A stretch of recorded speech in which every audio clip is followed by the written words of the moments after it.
പണത്തിനും സ്വത്തിനും വേണ്ടി അച്ഛനെയും അമ്മയെയും പോലും കൊലപ്പെടുത്തുന്ന മക്കൾ, കാമുകനൊപ്പം ജീവിക്കാൻ മകനെ ക്രൂരമായി ഉപദ്രവിച്ച യുവതി, 95-കാരിയെ ലൈംഗികമായി ചൂഷണം ചെയ്യാൻ ശ്രമിച്ച വയോധികൻ, തൻ്റെ പെൺസുഹൃത്തുക്കളെ പീഡിപ്പിച്ച് പിന്നീട് ഗർഭചിത്രം നടത്തുന്ന രാഷ്ട്രീയ നേതാവ്.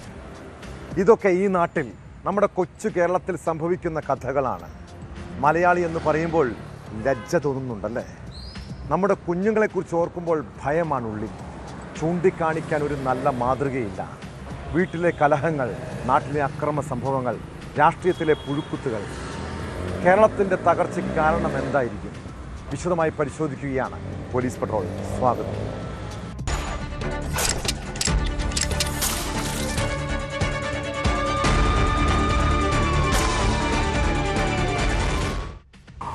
മൂന്നാൺമക്കളെ നൊന്തു പ്രസവിച്ച അമ്മ, ഭർത്താവ് ഉപേക്ഷിച്ച ശേഷം നെടുമ്പാശ്ശേരി പുറയാർ സ്വദേശിനി അനിത കുട്ടികളെ വളർത്തി വലുതാക്കാൻ നന്നേ കഷ്ടപ്പെട്ടിട്ടുണ്ട്. അതിനിടെ ഉണ്ടായ മാനസിക പ്രശ്നങ്ങൾ. മക്കൾ വലുതായി കഴിഞ്ഞപ്പോൾ അമ്മയെ അവർ മനോരോഗികളെ പരിചരിക്കുന്ന സ്ഥലത്തേക്ക് മാറ്റി. ഏതാനും മാസങ്ങൾക്ക് മുൻപ് അനിതയെ മൂത്ത മകൻ ബിനു വീട്ടിലേക്ക് കൂട്ടിക്കൊണ്ടുവന്നു. അമ്മയോടുള്ള സ്നേഹം കൊണ്ടല്ല, 1.5 ഏക്കറോളം വരുന്ന സ്വത്ത് തട്ടിയെടുക്കുകയായിരുന്നു ലക്ഷ്യം. വീട്ടിലെത്തിയ ശേഷം നരകതുല്യമായിരുന്നു അനിതയുടെ ജീവിതം. കഴിഞ്ഞ ദിവസം അവരുടെ മരണത്തോടെയാണ് മകൻ്റെയും മരുമകളുടെയും ക്രൂരതകൾ പുറം ലോകമറിഞ്ഞത്. അമ്മയെ വടികൊണ്ടും അമ്മിക്കല്ലുകൊണ്ടും അടിച്ചു കൊലപ്പെടുത്തിയെന്നാണ് മകൻ ബിനുവിൻ്റെ മൊഴി. ഭാര്യയുടെ പങ്കും പോലീസ് പരിശോധിക്കുന്നുണ്ട്.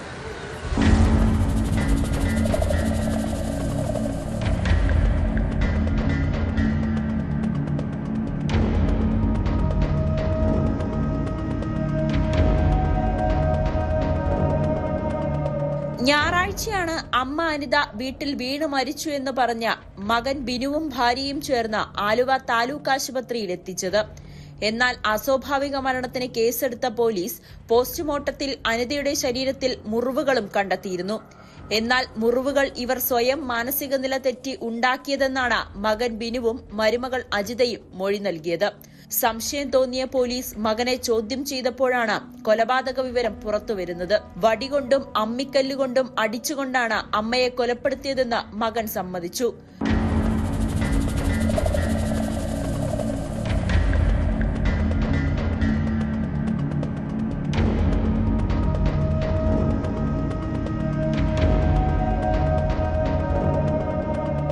അമ്മയുടെ പേരിലുള്ള ഇടുക്കിയിലെ 1.5 ഏക്കർ ഭൂമി തട്ടിയെടുക്കാനാണ് കൊലപ്പെടുത്തിയതെന്നാണ് പോലീസ് പറയുന്നത്. 3 ആൺമക്കളുള്ള അനിതയെ ഭർത്താവ് വർഷങ്ങൾക്ക് മുൻപ് ഉപേക്ഷിച്ചതാണ്. തുടർന്ന് ഇടുക്കിയിലെ ഒരു മേഴ്സി ഹോമിലാണ് 22 വർഷമായി താമസിച്ചു വരുന്നത്. ഇവരുടെ സ്വത്തുക്കൾ തട്ടിയെടുക്കാൻ മേഴ്സി ഹോം അധികൃതർ ശ്രമിക്കുന്നുവെന്ന് കള്ളപ്പരാതി നൽകി അനിതയെ 3 മാസം മുൻപാണ് നെടുമ്പാശ്ശേരിയിലെ വീട്ടിലേക്ക് മകൻ കൊണ്ടുവന്നത്. അനിതയ്ക്ക് മാനസിക വിഭ്രാന്തിയുള്ളതായി പോലീസ് പറയുന്നു. മകന്റെ ഭാര്യ അജിതയ്ക്കും കൊലപാതകത്തിൽ പങ്കുണ്ടോ എന്നും പോലീസ് അന്വേഷിക്കുന്നുണ്ട്.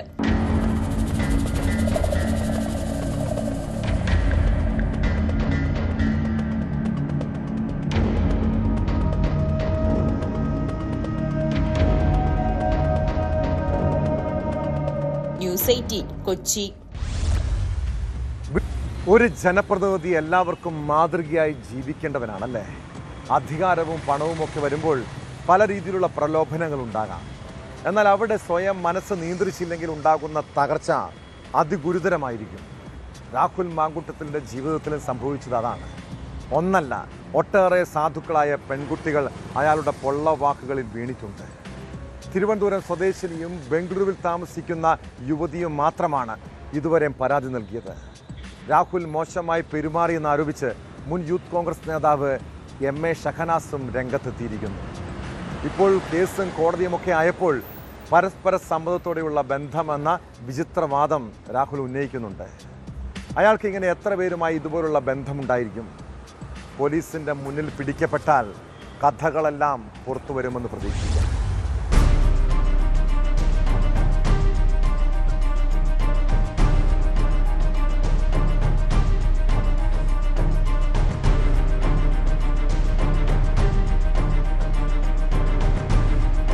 KPCC സംസ്കാര സമിതി ജനറൽ സെക്രട്ടറി MA ഷഹനാസാണ് രാഹുൽ മാങ്കൂട്ടത്തിനെതിരെ ഒടുവിൽ പരാതിയുമായി രംഗത്തെത്തിയത്. രാഹുൽ തന്നോട് മോശമായി പെരുമാറിയിട്ടുണ്ടെന്ന് ഷഹനാസ് വെളിപ്പെടുത്തി. കർഷക സമരത്തിന് ഡൽഹിയിൽ പോയി തിരിച്ചു വന്നപ്പോഴാണ് രാഹുൽ മോശം സന്ദേശം അയച്ചത്. ഡൽഹിയിൽ നമുക്ക് ഒരുമിച്ച് പോകാമായിരുന്നല്ലോ എന്നാണ് രാഹുൽ ചോദിച്ചത്. നമ്മളൊക്കെ ചമ്പാരൻ സമരത്തിനൊക്കെ ശേഷം നമ്മൾ കർഷക സമരം കാണുകയാണ്. കർഷകർ മോദി ഗവൺമെന്റിനെതിരെ ശക്തമായി പ്രതികരിക്കുന്നത് കാണുകയാണ്. അപ്പോൾ ആ സമരത്തിൽ പങ്കെടുക്കാൻ വലിയ ആഗ്രഹം ഉണ്ടായിട്ട് പോയതാണ്. തീർച്ചയായിട്ടും നമ്മൾ യൂത്ത് കോൺഗ്രസിന്റെ മുഴുവൻ ആളുകൾ പോവുകയാണെങ്കിൽ നമുക്ക് ഒന്നുകൂടി പോവാം എന്ന് ഞാൻ പറഞ്ഞപ്പോൾ എന്നോട് പറഞ്ഞു, ഞാൻ അങ്ങനെയല്ല ഉദ്ദേശിച്ചത്, നമ്മൾ രണ്ടാളും പോകുന്ന കാര്യമാണ് ഉദ്ദേശിച്ചത്. അതിനുത്തരം ഞാൻ അന്ന് കൊടുത്തിട്ടുണ്ട്. പിന്നെ അതിനെക്കുറിച്ച് എന്താ പറയാ, കൂടുതൽ ഞാൻ സംസാരിക്കാൻ നിന്നിട്ടില്ല. ഇക്കാര്യങ്ങൾ ഉൾപ്പെടെ ഷാഫി പറമ്പലിനെ അറിയിച്ചിരുന്നു. ആരോപണങ്ങൾ വന്ന ശേഷവും ഷാഫി രാഹുലിനെ സംരക്ഷിക്കാൻ ശ്രമിച്ചു. പേഴ്സണലി എനിക്ക് മനസ്സിലായിട്ടുള്ളതും ഒരുപാട് യൂത്ത് കോൺഗ്രസിലടക്കമുള്ള, കോൺഗ്രസിലടക്കമുള്ള, മഹിളാ കോൺഗ്രസിലടക്കമുള്ള സ്ത്രീകൾക്ക് വ്യക്തമായി ധാരണയുള്ള ഒരാൾ തന്നെയാണ് രാഹുൽ മാങ്കൂട്ടം എന്ന് പറയുന്ന വ്യക്തി. അപ്പോൾ ആ വ്യക്തി പ്രസിഡന്റായി വരുന്നു എന്നും അതിനുള്ള ശ്രമം ശ്രീ ഷാഫി പറമ്പിൽ MLA ഭാഗത്തുനിന്ന് ഉണ്ടാവുന്നു എന്ന് തോന്നിയപ്പോഴും ഞാൻ കൃത്യമായിട്ട് മെസ്സേജ് അയച്ചിട്ട് ഈ കാര്യം പറഞ്ഞിട്ടുണ്ട്. വ്യക്തിപരമായി എനിക്കും അനുഭവം ഉള്ളതുകൊണ്ട് തന്നെയാണ് ഞാൻ ആ മെസ്സേജ് അയച്ചിട്ട് ഷാഫി പറമ്പിൽ MLAയോട് അന്ന് ഞാൻ സംസാരിച്ചത്. രാഹുലിൽ നിന്ന് ലൈംഗികാധിക്ഷേപം നേരിട്ട യൂത്ത് കോൺഗ്രസ് വനിതാ പ്രവർത്തകരെ നേരിട്ടറിയാം. തന്നെയും MK മുനീർ MLAയെയും ചേർത്ത് യൂത്ത് കോൺഗ്രസ് നേതാവ് അപവാദ പ്രചരണം നടത്തി. ഇതിനെതിരെ ഷാഫിക്കും മറ്റു കോൺഗ്രസ് നേതാക്കൾക്കും പരാതി നൽകിയെങ്കിലും തനിക്ക് പാർട്ടിയിൽ പ്രവർത്തിക്കാനാവാത്ത സാഹചര്യമാണ് പിന്നീടുണ്ടായതെന്നും ഷഹനാസ് ആരോപിച്ചു. രാഹുലിനെതിരെ പാർട്ടി കൂടുതൽ നടപടിയെടുക്കണമെന്ന ആവശ്യം ശക്തമായിരിക്കെയാണ് ഷഹനാസിന്റെ വെളിപ്പെടുത്തൽ.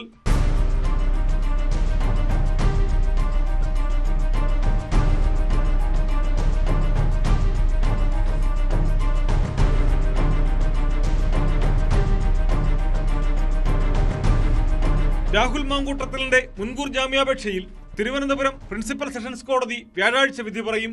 കൂടുതൽ തെളിവുകൾ സമർപ്പിക്കാൻ പ്രോസിക്യൂഷന് കോടതി അനുമതി നൽകി.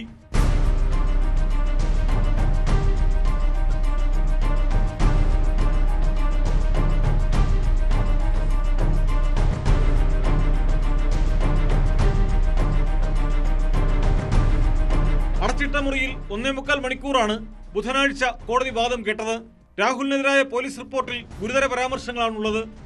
ബലാത്സംഗം ചെയ്തതിനും ഗർഭചിത്രം നടത്തിയതിനും തെളിവുണ്ടെന്ന് പ്രോസിക്യൂഷൻ കോടതിയെ അറിയിച്ചു. രാഹുലിനെതിരെ കൂടുതൽ പരാതിക്കാർ രംഗത്ത് വന്നിട്ടുണ്ട്. യുവതി ഗർഭിണിയായിരിക്കുന്ന അവസ്ഥയിൽ പോലും ബലാത്സംഗം ചെയ്തതായും പ്രോസിക്യൂഷൻ കോടതിയിൽ വ്യക്തമാക്കി. കേസ് കെട്ടിച്ചമച്ചതും രാഷ്ട്രീയ ലക്ഷ്യത്തോടെ ഉള്ളതുമാണെന്ന് രാഹുലിന്റെ അഭിഭാഷകൻ കോടതിയിൽ വാദിച്ചു. ബലാത്സംഗവും ഗർഭചിത്രവും ചെയ്തിട്ടില്ലെന്നാണ് രാഹുലിന്റെ നിലപാട്. അതിനിടെ രാഹുൽ മാങ്കൂട്ടത്തിൽ കൽപ്പറ്റ കോടതിയിൽ കീഴടങ്ങുമെന്ന സൂചനകളും പുറത്തു വന്നിരുന്നു. രാഹുലിനായി കർണാടകയിലടക്കം അന്വേഷണ സംഘം തെരച്ചിൽ തുടരുകയാണ്. രാഹുലിനെതിരായ പുതിയ പരാതിയിൽ ക്രൈംബ്രാഞ്ച് കേസെടുത്തു. ബംഗളൂരു സ്വദേശിനിയുടെ പരാതിയിൽ ബലാത്സംഗ കുറ്റം ചുമത്തിയാണ് FIR രജിസ്റ്റർ ചെയ്തത്.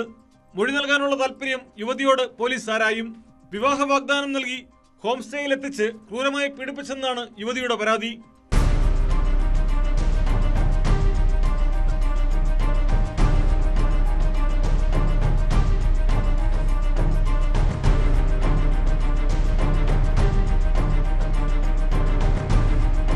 വിവിധ ബ്യൂറോകൾക്കൊപ്പം ന്യൂസ് ഡെസ്ക്, ന്യൂസ് 18.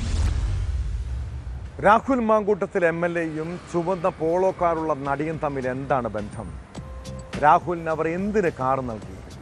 കഴിഞ്ഞ കുറച്ച് ദിവസങ്ങളായി നമ്മളിൽ പലരും ഈ ചോദ്യം ഉന്നയിക്കുന്നുണ്ടല്ലേ. രാഹുൽ അടുത്ത സുഹൃത്തെന്നാണ് നടി തൻവീർ റാമിൻ്റെ മറുപടി. നിലവിൽ ബംഗളൂരുവിൽ നടിയിൽ നിന്ന് ഫോൺ വഴി പ്രത്യേക അന്വേഷണ സംഘം വിവരങ്ങൾ തേടി. ഈ കാർ ഇതുവരെയും പോലീസിന് കണ്ടെത്താൻ സാധിച്ചിട്ടില്ല.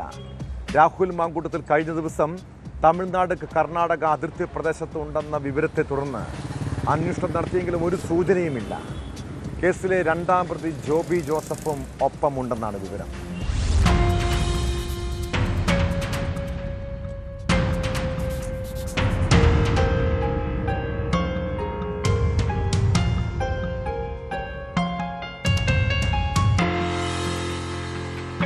രാഹുൽ മാക്കൂട്ടത്തിനെതിരായ കേസുമായി ബന്ധപ്പെട്ടാണ് യുവനടി തൻവീർ റാമിൽ നിന്ന് SIT വിവരങ്ങൾ തേടിയത്. രാഹുലിന് കാർ കൊടുത്തത് ഏതു സാഹചര്യത്തിൽ എന്ന് ചോദിച്ചറിഞ്ഞു. രാഹുൽ അടുത്ത സുഹൃത്താണെന്നാണ് നടിയുടെ മറുപടി. പാലക്കാട് നഗരത്തിൽ ഓടിയത് നടി തൻവിയുടെ കാറാണെന്ന് സ്ഥിരീകരിച്ചെങ്കിലും ആ വാഹനം കണ്ടെത്താൻ കഴിഞ്ഞിട്ടില്ല. ഈ കാർ തന്നെയാണ് രാഹുൽ രക്ഷപ്പെടാൻ ഉപയോഗിച്ചതെന്ന് പോലീസ് പൂർണ്ണമായും ഉറപ്പിക്കുന്നില്ല. പൊള്ളാച്ചിയിൽ ഷൂട്ടിങ്ങിന് പോകാനെത്തിയപ്പോൾ കാർ പാലക്കാട് ഇട്ടുപോയതാണ് എന്നാണ് ലഭിക്കുന്ന വിവരം. ഈ കാർ രാഹുൽ മാങ്കൂട്ടത്തിലിന്റെ ഓഫീസിന് പരിസരത്താണ് സൂക്ഷിച്ചിരുന്നത്. പൊള്ളാച്ചിയിലേക്ക് മറ്റൊരു വാഹനത്തിലാണ് നടി പോയത്. തിരികെ വരുമ്പോൾ കാർ എടുക്കാമെന്ന് പറഞ്ഞാണ് ഇവർ പോയത്. അതിനുശേഷം രാഹുലിനെതിരായ പരാതി ഉയർന്ന ദിവസമടക്കം രാഹുലിന്റെ ഓഫീസ് ജീവനക്കാർ വാഹനം ഉപയോഗിച്ചിരുന്നു. തന്റെ കാർ പാലക്കാടെത്തിയത് എങ്ങനെയാണെന്ന് നടി വിശദീകരിച്ചിട്ടുണ്ട്.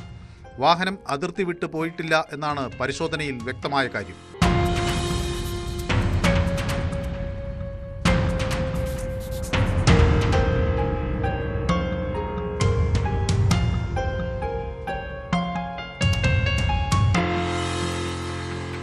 രാഹുലിന്റെ നേതൃത്വത്തിൽ നിർമ്മിക്കുന്ന വീടിന്റെ തറക്കല്ലിടൽ ചടങ്ങിന് തൻവി എത്തിയിരുന്നു. ഇതോടെ ഇതിന്റെ പേരിൽ കടുത്ത സൈബർ ആക്രമണവും അവർക്ക് നേരിടേണ്ടി വന്നു. ഇതിനു പിന്നാലെയാണ് ഇപ്പോൾ കാറുമായി ബന്ധപ്പെട്ട വിവാദങ്ങൾ. രാഹുൽ മാങ്കൂട്ടത്തിൽ കഴിഞ്ഞ ദിവസം തമിഴ്നാട് കർണാടക അതിർത്തി പ്രദേശത്ത് ഉണ്ടെന്ന വിവരത്തെ തുടർന്ന് അന്വേഷണം നടത്തിയെങ്കിലും കണ്ടെത്താനായില്ല. കേസിലെ രണ്ടാം പ്രതി ജോബി ജോസഫും ഒപ്പമുണ്ടെന്നാണ് വിവരം. രാഹുൽ കാറുകൾ മാറി മാറി ഉപയോഗിക്കുന്നുണ്ടെന്നും പോലീസ് സംശയിക്കുന്നു.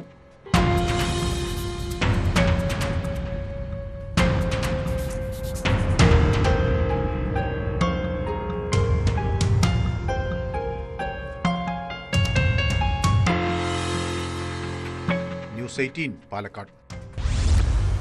നാറിയവനെ ചുമന്നാൽ ചുമന്നവനും നാറും. കോൺഗ്രസിലെ പല നേതാക്കൾക്കും ഇക്കാര്യത്തിൽ നല്ല തിരിച്ചറിവുണ്ട്. എന്നാൽ ഇതിപ്പോഴും മനസ്സിലാക്കാത്ത ഒരാളെ കാണാം. സാമൂഹ്യ നിരീക്ഷകനായിട്ടുള്ള രാഹുൽ ഈശ്വർ. ജയിലിൽ ഇപ്പോൾ പുരുഷന്മാർക്ക് വേണ്ടി സ്വാതന്ത്ര്യ സമരം നടത്തുകയാണ് കക്ഷി. രാഹുൽ മാങ്കൂട്ടത്തിനെതിരെ ബലാത്സംഗ പരാതി നൽകിയ യുവതിയെ അധിക്ഷേപിച്ച കേസിൽ രാഹുൽ ഈശ്വറിന് ജാമ്യമില്ല. അയാളെ 2 ദിവസത്തെ പോലീസ് കസ്റ്റഡിയിൽ വിട്ടിട്ടുണ്ട്. രാഹുലുമായി പോലീസ് ടെക്നോ പാർക്കിൽ തെളിവെടുപ്പ് നടത്തി.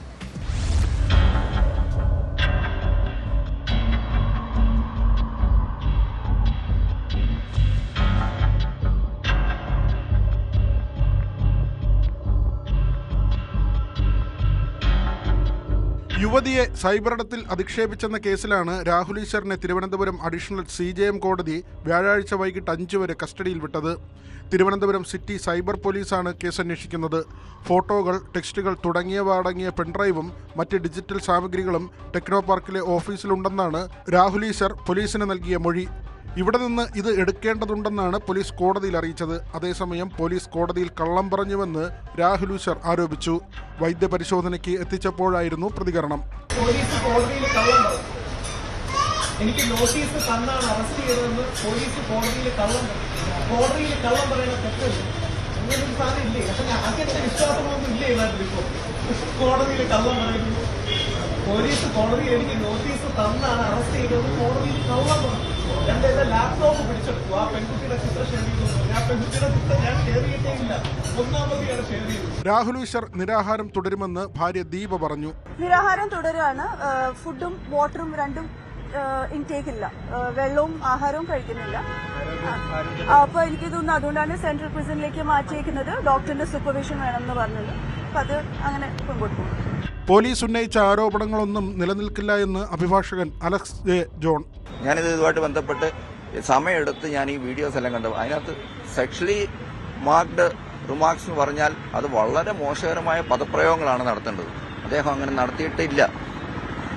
അത് വ്യക്തമായിട്ട് അത് കാണുന്നവർക്ക് മനസ്സിലാവും. അപ്പോൾ അതെല്ലാം നമുക്ക് തെളിവായിട്ട് അന്നേരം ഈ അറിഞ്ഞുകൊണ്ട് തന്നെ, അതായത് യൂട്യൂബിലെ ഈ ഇങ്ങനെ വീഡിയോസ് ചെയ്യുന്നവർക്ക് ഒരു താക്കീത് നൽകാൻ വേണ്ടി ഇദ്ദേഹത്തെ ബലിയാടാക്കിയിരിക്കുകയാണ്. രാഹുലുമായി പോലീസ് വൈകിട്ട് ടെക്നോ പാർക്കിലെ ഓഫീസിൽ തെളിവെടുപ്പ് നടത്തി. ഇവിടെ നിന്ന് ഡിജിറ്റൽ തെളിവുകൾ കണ്ടെടുത്തതായാണ് വിവരം. വെള്ളിയാഴ്ച രാഹുൽ ഈശ്വറിന് കോടതിയിൽ പുതിയ ജാമ്യാപേക്ഷ നൽകാം.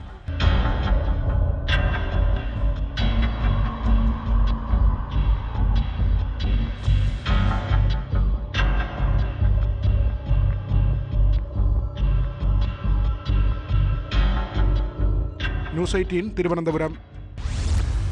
ചെറുപ്പക്കാരുടെ കാര്യം ഒന്ന് മാറ്റി നിർത്താം. ഇനി വയോധികനായ ഒരു ഞരമ്പ് രോഗിയെക്കുറിച്ചുള്ള വാർത്തയാണ്. പത്തനംതിട്ട വടശ്ശേരിക്കര സ്വദേശി ജോസിന് 64 വയസ്സായി. പ്രായം ചെല്ലുന്തോറും അയാളുടെ അസുഖത്തിന് കുറവില്ല. 95-കാരിയായ വയോധികയാണ് ജോസിൻ്റെ ആക്രമണത്തിന് ഇരയായത്. ഇവർ വീട്ടിൽ തനിച്ചായിരുന്ന സമയത്തായിരുന്നു പീഡന ശ്രമം. വീട്ടിൽ അതിക്രമിച്ച് കയറി വായിൽ തുണി തിരുകി വയോധികയെ ബലാത്സംഗം ചെയ്യാൻ ശ്രമിച്ച കേസിൽ പ്രതിയെ പോലീസ് അറസ്റ്റ് ചെയ്തു. വിശദമായ ചോദ്യം ചെയ്യലിൽ പ്രതി കുറ്റം സമ്മതിച്ചിട്ടുണ്ട്.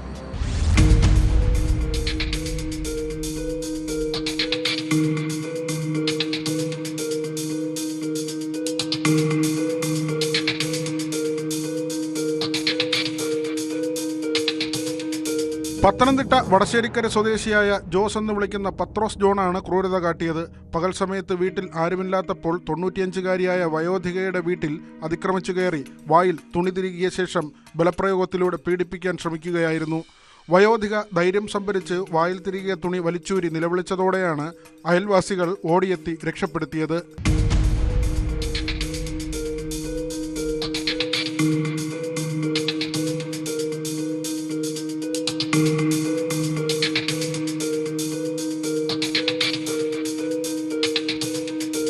നാട്ടുകാർ എത്തിയതോടെ പ്രതി സംഭവസ്ഥലത്തു നിന്ന് രക്ഷപ്പെട്ടു. നാട്ടുകാർ വിവരമറിയിച്ചതിനെ തുടർന്ന് സ്ഥലത്തെത്തിയ പോലീസ് വയോധികയുടെ മൊഴി രേഖപ്പെടുത്തി. തുടർന്ന് നടന്ന അന്വേഷണത്തിലാണ് പ്രതിയെ അറസ്റ്റ് ചെയ്തത്. പത്തനംതിട്ട പെരുന്നാട് ഇൻസ്പെക്ടർ വിഷ്ണുജിയുടെ നേതൃത്വത്തിലുള്ള പോലീസ് സംഘമാണ് പ്രതിയെ അറസ്റ്റ് ചെയ്തത്. വിശദമായ ചോദ്യം ചെയ്യലിൽ പ്രതി കുറ്റം സമ്മതിച്ചു. കോടതിയിൽ ഹാജരാക്കിയ പ്രതിയെ റിമാൻഡ് ചെയ്തു.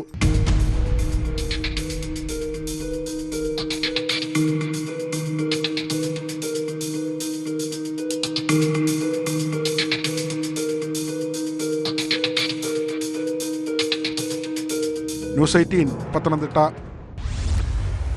ചെറുപ്പത്തിൽ ആൺകുട്ടികൾക്ക് ഏറ്റവും ഇഷ്ടമുള്ള കളിപ്പാട്ടം കളിത്തോക്കായിരിക്കും. കാരണം സിനിമകളിലും കാർട്ടൂണുകളിലുമൊക്കെ ഹീറോ തോക്കുമായി നടക്കുന്നത് അവരെ സ്വാധീനിക്കാറുണ്ടല്ലേ. അല്പം കൂടി വളർന്നു കഴിയുമ്പോൾ കുട്ടിക്കളിയൊക്കെ മാറും. പിന്നെ യഥാർത്ഥ തോക്കിനും വെടിയുണ്ടയ്ക്കും പിന്നാലെ മക്കൾ പോകുന്നുണ്ടോ എന്ന് ഇക്കാലത്ത് രക്ഷിതാക്കൾ ശ്രദ്ധിക്കുന്നത് നല്ലതാണ്. ആലപ്പുഴ കാർത്തികപ്പള്ളിയിൽ 8ാം ക്ലാസ്സുകാരൻ്റെ ബാഗിൽ നിന്ന് വെടിയുണ്ട കണ്ടെത്തിയ സംഭവത്തെക്കുറിച്ചാണ് പറഞ്ഞു വരുന്നത്. വെടിയുണ്ട വിദ്യാർത്ഥിക്ക് ലഭ്യമായത് സൈനികനായ ബന്ധുവിൽ നിന്ന് പോലീസ് വ്യക്തമാക്കി. അവധിക്കായി സൈനികൻ വീട്ടിലെത്തിയപ്പോൾ കൊണ്ടുവന്നതാണ് വെടിയുണ്ടകൾ. വീട്ടിൽ നിന്ന് വെടിയുണ്ട കൈക്കലാക്കിയ വിദ്യാർത്ഥി സ്കൂളിൽ സുഹൃത്തുക്കളെ കാണിക്കാനായി കൊണ്ടുവന്നപ്പോഴാണ് സംഭവം പുറത്തു വന്നത്.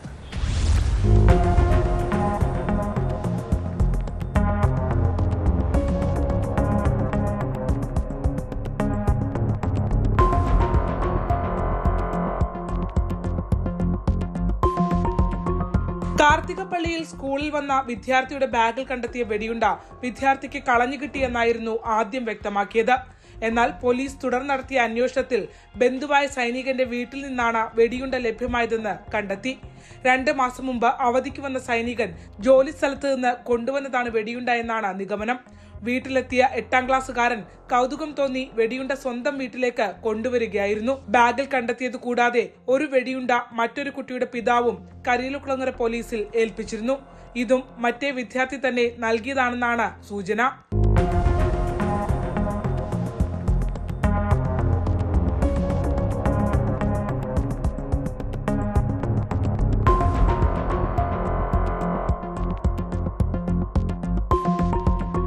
വെടിയുണ്ടയുടെ വിവരം ലഭ്യമായതോടെ കരിയിലക്കുളങ്ങര പോലീസ് സൈനികന്റെ വീട്ടിൽ പരിശോധന നടത്തി. പക്ഷേ മറ്റൊന്നും കണ്ടെത്താനായില്ല. വെടിയുണ്ട കൈവശം വയ്ക്കുക നിയമപരമായി തെറ്റാണ്.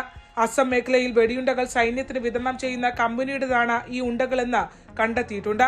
മിലിറ്ററി ഇന്റലിജൻസും സംഭവത്തിൽ അന്വേഷണം ആരംഭിച്ചു.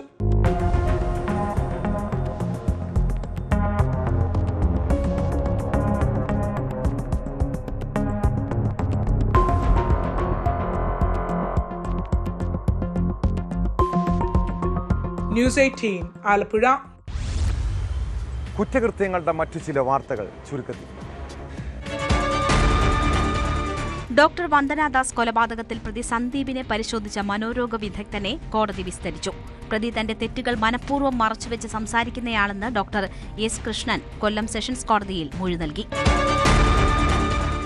രാഹുൽ മാങ്കൂട്ടത്തിനെതിരായ ലൈംഗികാതിക്രമ കേസിൽ പരാതിക്കാരിയുടെ ചിത്രങ്ങൾ പ്രചരിപ്പിച്ചയാൾ അറസ്റ്റിൽ. പറവൂർ സ്വദേശി ആരിഫിനെയാണ് കൊല്ലം സിറ്റി സൈബർ പോലീസ് അറസ്റ്റ് ചെയ്തത്. ഓൺലൈൻ തട്ടിപ്പിലൂടെ ആലപ്പുഴ തൃക്കുന്നപ്പുഴ സ്വദേശിയിൽ നിന്നും 16.6 ലക്ഷം തട്ടിയ സംഘത്തിലെ 3ാമത്തെ പ്രതിയും അറസ്റ്റിൽ. അറസ്റ്റിലായത് കാസർഗോഡ് മൊഗ്രാൽ പുത്തൂർ സ്വദേശി നിസാമുദ്ദീൻ.